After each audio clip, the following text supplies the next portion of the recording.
दोस्तों, इस कहानी में गुरु नानक जी द्वारा सच्चे नेतृत्व और सेवा के महत्व को सरल और प्रेरणादायक तरीके से समझाया गया है। ये कहानी में बताया गया है कि किसी भी ऊंचे पद या गद्दी का मालिक बनने का सही हकदार कौन है। एक बार नानक जी अपने शिष्यों के साथ बैठे हुए थे। उनका पुत्र भी वहीं बैठा हुआ था। उसने हाथ जोड़कर कहा, पिताजी, अपनी गद्दी का मालिक मुझे बनाइएगा। उसकी बात सुनकर नानक जी चुप हो गए। जाड़े के दिन थे।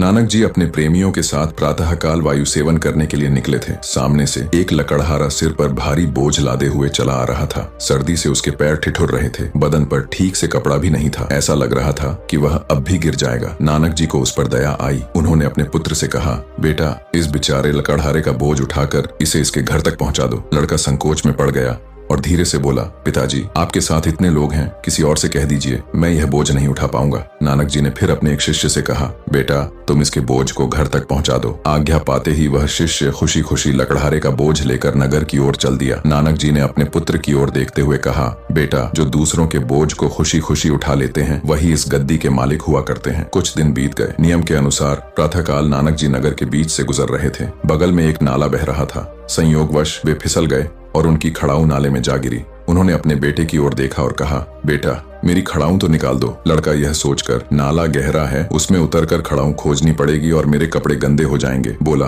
पिताजी, मेरे कपड़े गंदे हो जाएंगे। नानक जी ने यह सुनकर तुरंत अपने एक शिष्य से कहा, मेरी खड़ाऊ तो ले आओ। शिष्य दौड़कर नाले में कूद गया। उसने खड़ाऊ निकालकर पास के नल पर धोई, फिर मस्तक से लगाकर गुरु के चरणों के आगे रख दी। यह सब देखकर नानक जी ने अपने पुत्र से कहा, बेटा, जो दूसरों की गंदगी को धोकर उसे साफ और निर्मल बना देते हैं, वही इस गद्दी के मालिक हुआ करते हैं। यह कहानी हमें यह सिखाती है कि किसी भी ऊंचे पद या गद्दी का मालिक बनने के लिए अहंकार त्याग कर सेवा भाव अपनाना जरूरी है। केवल वंश या अधिकार से कोई योग्य नहीं बनता, बल्कि दूसरों की भलाई के लिए त्याग और निस्वार्थ कार्य करने वाला व्यक्ति ही सच्चे नेतृत्व का अधिकारी होता है। यह कहानी आप लोगों को कैसी लगी, कमेंट में अपना राय जरूर बताएं।